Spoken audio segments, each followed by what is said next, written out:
공기 중에는 아직 많은 이들이 이름 붙이지 못하지만 이미 느끼기 시작한 무언가가 있다. 이는 단순한 정치나 일시적인 위기의 문제가 아니다. 마치 시간이 스스로를 접고 한국의 역사가 오랫동안 닫혀있던 문을 통과하려는 순간처럼 느껴진다. 일상적인 사건들 뒤로 보이지 않지만 깊은 움직임이 형성되기 시작했고 지금 일어나고 있는 모든 일들이 이미 예견되었음을 드러낸다. 2020년 전 세계를 놀라게 한 팬데믹을 예언한 것으로 알려진 인도 청년 예언자 아비그야 아난드는 이제 시선을 동방으로 돌렸다. 겨우 19세의 나이지만 그는 나이를 초월한 고대의 지혜를 지니고 있으며 그의 눈은 물질 너머를 보고 그의 목소리는 조용히 깨어있는 마음들 속에 울려 퍼지는 부름을 담고 있다. 그에게 2025년은 전례 없는 이정표이다. 그것은 종말이 아닌 새로운 순환의 시작이다. 그리고 그 중심에는 대한민국이 있다.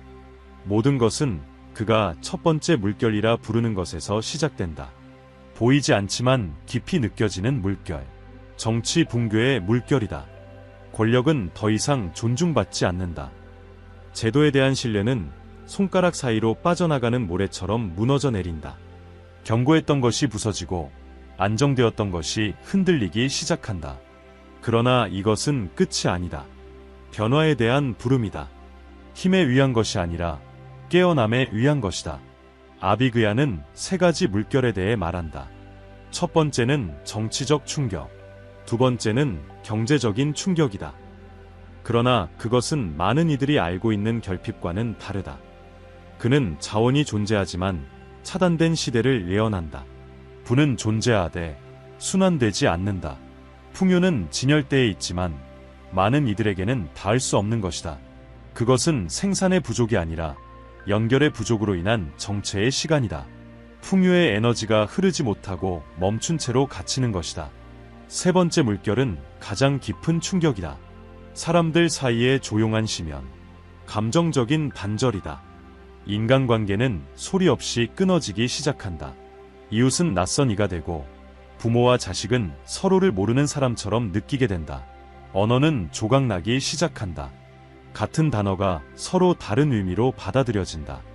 그리고 사람들은 각자의 진실 속에 갇힌다. 선언된 전쟁은 없지만 어떤 외침보다 더 크게 울리는 침묵이 있을 것이다. 이 세 가지 물결은 따로 흐르지 않는다. 서로를 먹여 살린다. 약해진 정치는 경제를 흔들고 얼어붙은 경제는 사람들 사이에 불신을 낳는다. 그리고 사람들 간의 불신은 정치의 마지막 기반을 무너뜨린다. 사회 구조 자체를 갉아먹는 닫힌 순환이다. 하지만 희망은 있다. 예상치 못한 곳에서 천천히 형성되는 빛이 있다. 그 빛의 이름은 빛의 사자이다. 그는 왕이 아니다. 정치인도 아니다. 전사도 아니다. 그는 평범한 사람이다. 깨어있는 존재. 이미 우리 곁을 걷고 있지만 아직 인식되지 않은 영혼이다. 아비그야는 그가 3번 거절당할 것이라고 말한다. 처음은 그의 사상 때문에, 그 다음은 그의 출신 때문에, 마지막은 그의 비전 때문에. 하지만 이 어떤 거절도 그를 꺾지 못할 것이다. 오히려 그 모든 거절이 그를 정화시키고 날카롭게 다듬으며 그의 진정한 사명을 위한 준비가 될 것이다. 이 남자는 권력을 원하지 않는다. 그는 리더가 되기를 바라지 않는다. 그는 숨어 있지만 그의 내면에 있는 진실은 더 이상 침묵할 수 없다. 그가 발을 디디는 곳마다 분위기가 바뀐다. 그가 지나가는 곳마다 마음이 고요해진다. 그의 힘은 격렬한 연설에 있는 것이 아니라 위로를 주는 침묵에 있다. 꿰뚫는 시선에 있다. 변화를 일으키는 존재감에 있다. 아비그야는 그를 인간의 영혼을 이해하기 위해 필요한 모든 고통을 이미 겪은 자로 묘사한다. 그는 직책이나 명성으로 인정받지 않는다. 오직 그가 일으키는 영향으로 기억될 것이다. 그의 존재는 박수를 요구하지 않는다. 그저 존재할 뿐이다. 그리고 마지막 파도가 모든 것을 삼키려 할 때 그는 일어설 것이다. 지배하기 위해서가 아니라 기억하게 하기 위해서, 강요하기 위해서가 아니라 하나 되게 하기 위해서. 지금까지 분열의 무대였던 한국은 새로운 의식의 발상지가 될 것이다. 공식적인 선언도 없고 깃발이 휘날리는 일도 없을 것이다. 하지만 깊고 영적인 조용한 움직임이 영혼을 울리기 시작할 것이다. 오랫동안 보이거나 보이지 않는 벽들로 나뉘어졌던 한 민족이 자신이 누구인지 다시 기억하기 시작할 것이다. 이것이 새로운 시대의 시작이다. 전쟁이 아니라 재연결로 시작되는 시대. 힘이 아니라 내면에서 자라나는 빛으로 시작되는 시대. 그 빛은 강요되는 것이 아니라 깨어나는 것이다. 그것은 하나의 심장에서 다른 심장으로 퍼져나가는 빛이며 길고 차가운 밤을 지나 떠오르는 태양과도 같다. 세상의 시선이 전쟁과 선거, 경제 위기로 향해 있는 동안 훨씬 더 깊은 무언가가 조용히 전개되고 있다. 젊은 예언자 아비그야 아난드는 지금 우리가 단순한 역사적 전환기를 겪고 있는 것이 아니라 영적인 전환점에 서 있다고 말했다. 그에게 있어 한국에 닥칠 세 가지 물결은 고립된 비극이 아니라 보이지 않는 정화 과정의 가시적인 표현이며 새로운 시대의 도래를 준비하는 것이다. 첫 번째 물결은 이미 드러났고 대한민국의 정치 구조를 갉아먹기 시작했다. 외침이나 반란이 아니라 환멸의 침묵으로. 한때 제도를 신뢰하며 걸어가던 사회는 이제 허무함을 느끼기 시작했다. 분명한 리더십이 없고 방향도 없으며 예전엔 견고하다고 여겨졌던 것에 대한 믿음도 더는 존재하지 않는다. 이것은 단순한 정치 위기가 아니다. 한 나라를 하나로 묶는 상징적 신뢰의 기반이 무너지는 것이다. 아비그야에 따르면 이는 오래된 시대의 종말의 시작이다. 그리고 이 붕괴는 혼자 오지 않는다. 두 번째 물결은 매우 미묘하면서도 치명적으로 모습을 드러내기 시작했다. 경제는 역설적인 상태로 접어든다. 풍요와 결핍이 공존하는 시대. 자원은 가득하지만 흐르지 않는다. 창고는 가득 차 있지만 손은 비어 있다. 은행 계좌는 숫자를 보여주지만 사람들은 공허함의 무게를 느낀다. 부는 다리가 아니라 벽이 된다. 시장의 유동성은 보이지 않는 마비감으로 대체된다. 이것은 물질적 위기가 아니라 에너지의 정체다. 사회를 지탱하는 생명 흐름이 막힌 것이다. 아비그야의 관점에서 이 정체는 개혁이나 공공정책으로 해결될 수 없다.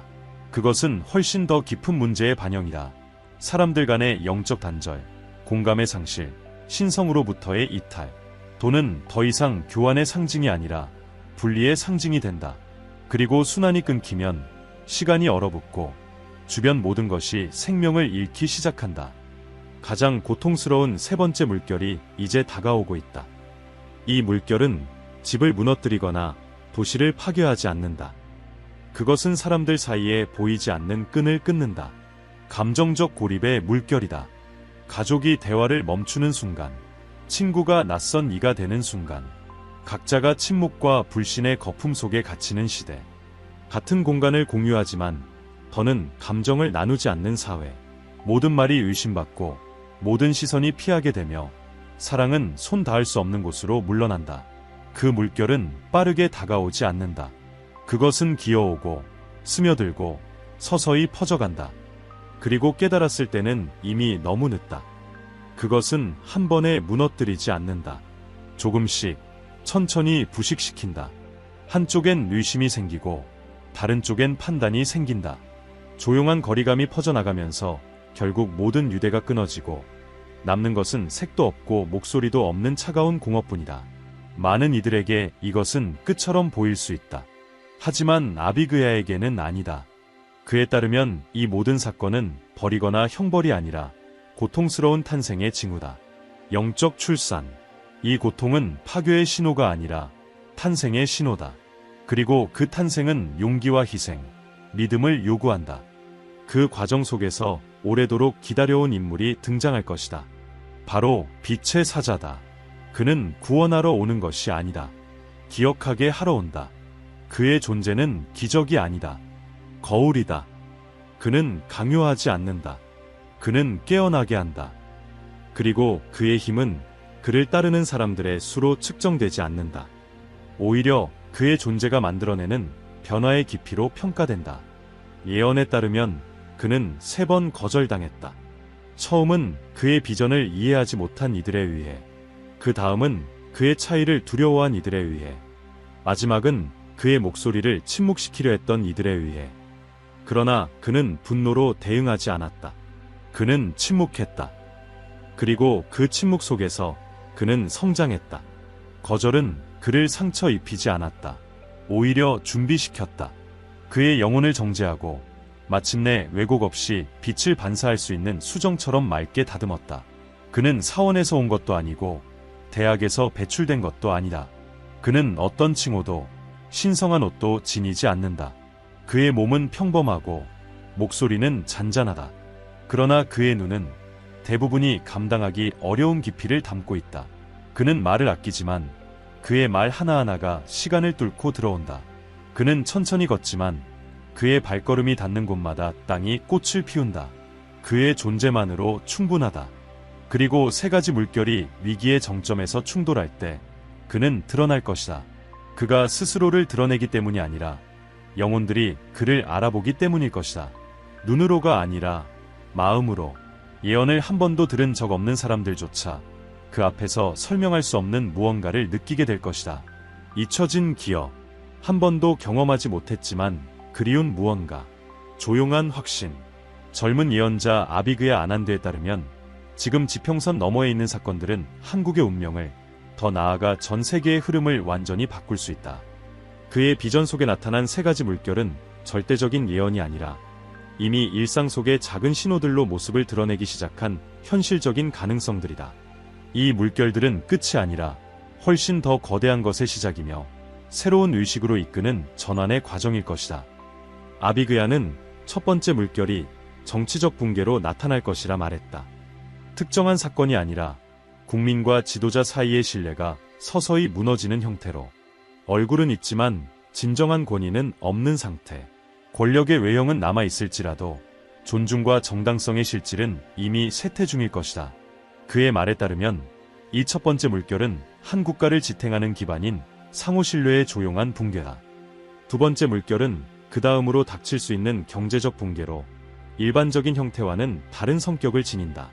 그것은 자원의 부족으로 인한 붕괴가 아니라 부의 자연스러운 흐름이 막히는 데서 비롯된 붕괴다. 아비그야에 따르면 수치상으로는 풍요로울지 몰라도 현실에서는 결핍이 느껴질 것이다. 돈은 존재하지만 순환되지 않고 물건은 있지만 필요한 이들에게 도달하지 않는다. 소유와 나눔 사이의 에너지적 단절. 그는 이것이 창출의 위기가 아니라 순환의 위기가 될 수 있다고 경고한다.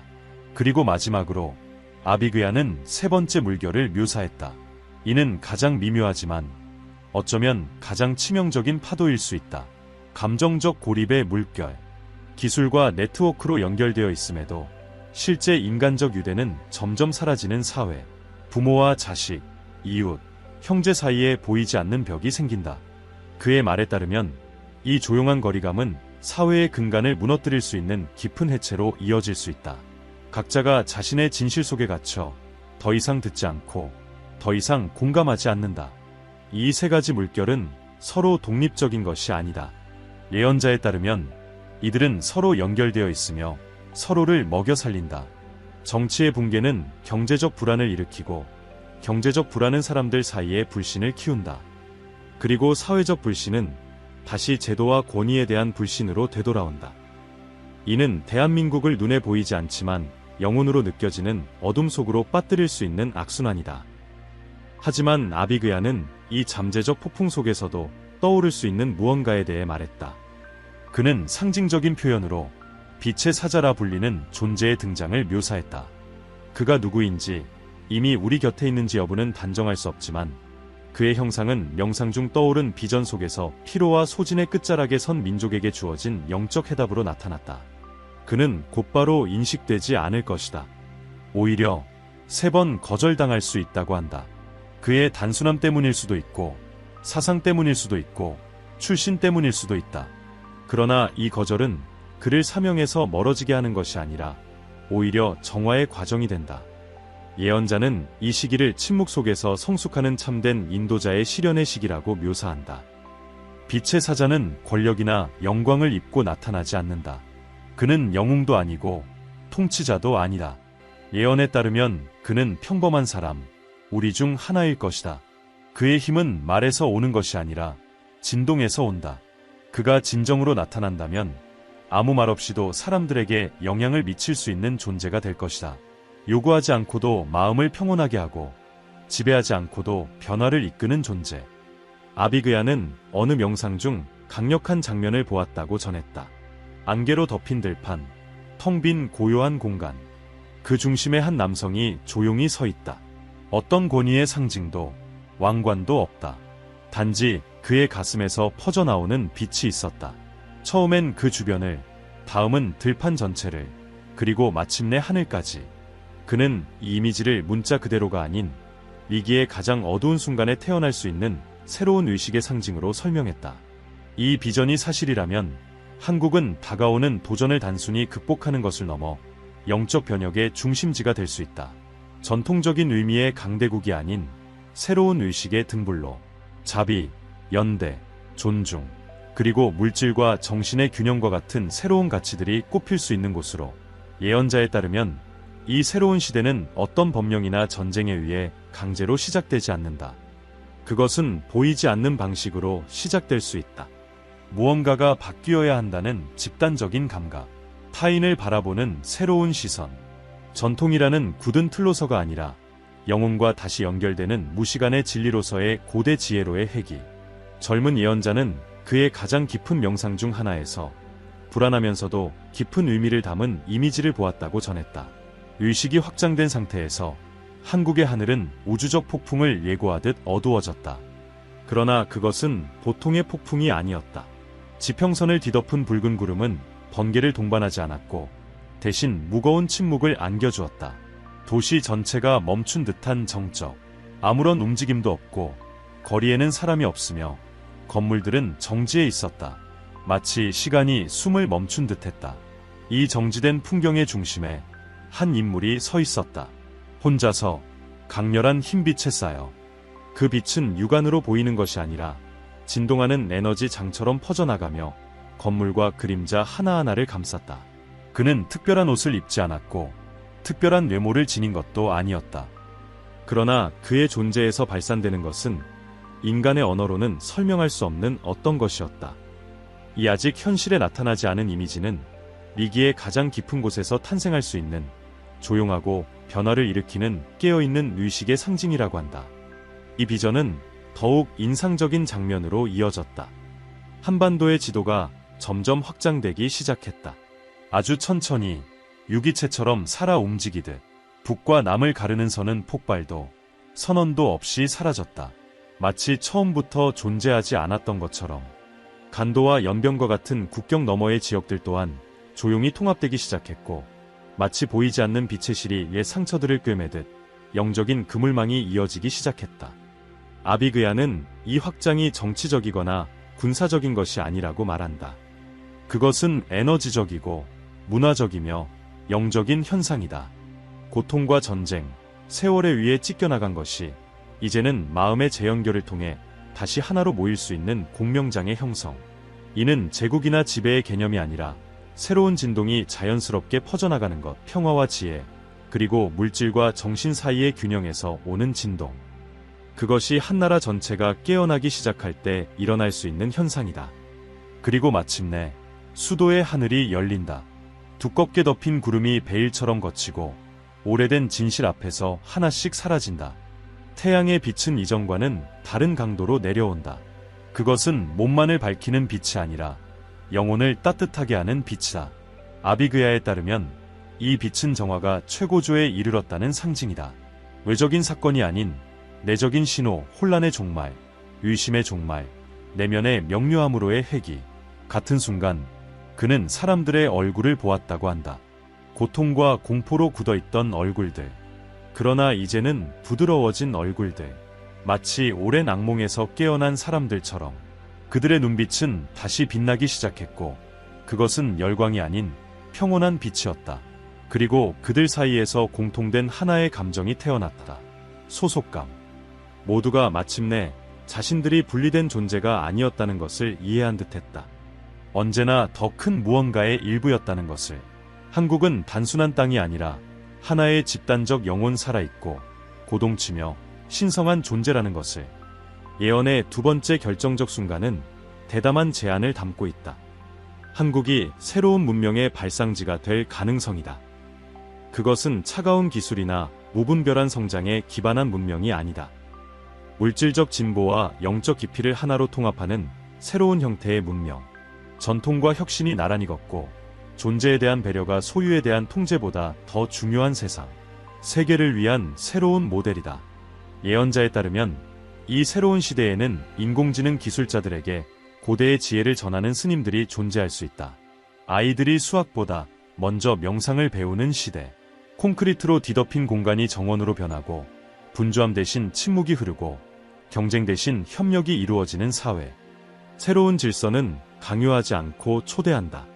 분리하지 않고 통합한다. 이 비전의 중심에는 여전히 베일에 쌓인 빛의 사자가 있다. 아직 인식되지 않은 존재. 어쩌면 이미 우리 곁에 있을지도 모른다. 아니면 아직 등장하지 않은 존재일 수도. 어쩌면 어느 골짜기에 숨어 적절한 순간을 기다리고 있을지도 모른다. 세상에 자신을 드러내기 위해서가 아니라 세상이 그를 발견하게 되도록 그가 나타난다면 그것은 새벽 전의 산들바람처럼 조용하지만 부정할 수 없는 방식일 것이다. 그의 영향력은 힘이 아닌 모범으로, 강요가 아닌 진동으로 퍼져나갈 것이다. 그는 연단에 설 필요가 없다. 그의 모든 행위가 이미 메시지이기 때문이다. 그는 설명할 필요도 없다. 그의 존재 자체가 이해가 되기 때문이다. 그는 이끌 필요도 없다. 세상은 두려움이 아니라 사랑으로 그를 따르기 시작할 것이기 때문이다. 아직 이 모든 일은 일어나지 않았다. 어떤 이미지도 예언의 영역을 벗어나지 않았다. 하지만 그가 밝힌 모든 문장은 여전히 살아있는 가능성으로 존재한다. 때를 기다리는 씨앗처럼. 수확의 시기는 아직 오지 않았다. 그러나 고대의 지혜에 따르면 하늘은 이미 봄을 예고하기 시작했다.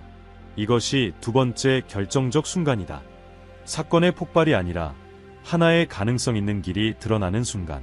조용하고 미묘하지만 변화를 일으키는 길, 아직 걸을 수 있는 길. 만약 이 길이 실현된다면 그것은 인류 전체에게 새로운 계절이 시작되는 순간이 될 것이다.